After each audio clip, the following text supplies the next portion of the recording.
Is there a conversation that you need to have that you have been avoiding? It could be with a coworker, it could be with your partner, it could be with a friend. Regardless of what position you're in on your job or your relationship status or anything like that, there are times when we're going to have difficult conversations, particularly if you're in a role of leadership management, then you're more likely to have many difficult conversations for job interviews, performance reviews, lots of different situations. And so I want to give a few tips on how to have these conversations so that they can end up in a result that's good for you and for the relationship.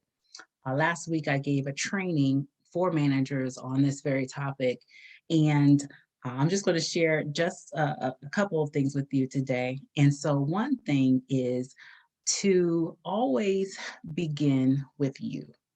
And so, a lot of times we want to focus all our attention on what the other person did or said or what happened, but we need to start with ourselves. Like Michael Jackson said, I'm starting with the man in the mirror. We need to start with the woman or the man in the mirror and ask what our role was in the situation. How did this, affect us? Why do we feel the way that we feel?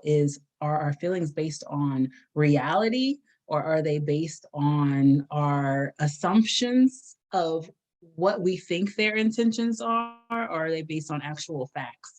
And really begin to question why we're thinking about the way we're thinking, how we're thinking about the way we're thinking about the situation, and getting a clear understanding of that. And then what our goals are for the conversation. What is the outcome that we desire for ourselves, for the relationship?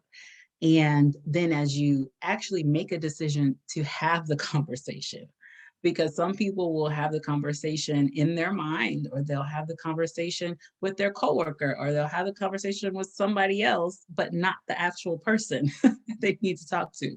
And so actually making a decision to talk with that person and talk about, first of all, what are the facts of the situation? Like what actually did happen? Not assuming or casting blame or, you know, coming to them already in an accusatory fashion, but really just talking about the situation, your understanding of the situation, hearing their side of the situation, listening to understand, their perspective and their point of view.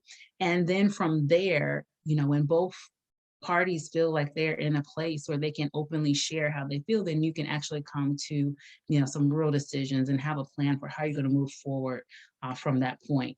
And so a lot of times when this doesn't happen and people just go off of their emotions and they just go, or they storm into the conversation, or they don't think about why they're feeling the way they're feeling, then you could end up in a not so great result. So I definitely encourage you to, begin to go through this process. And there's so much more I can share on this, but that's just start for today. I might continue it on. And I probably might do a live on this on LinkedIn soon. So stay tuned for that. But I hope you have a great week, and I will talk to you later. It's Dr. Tonia. Take care.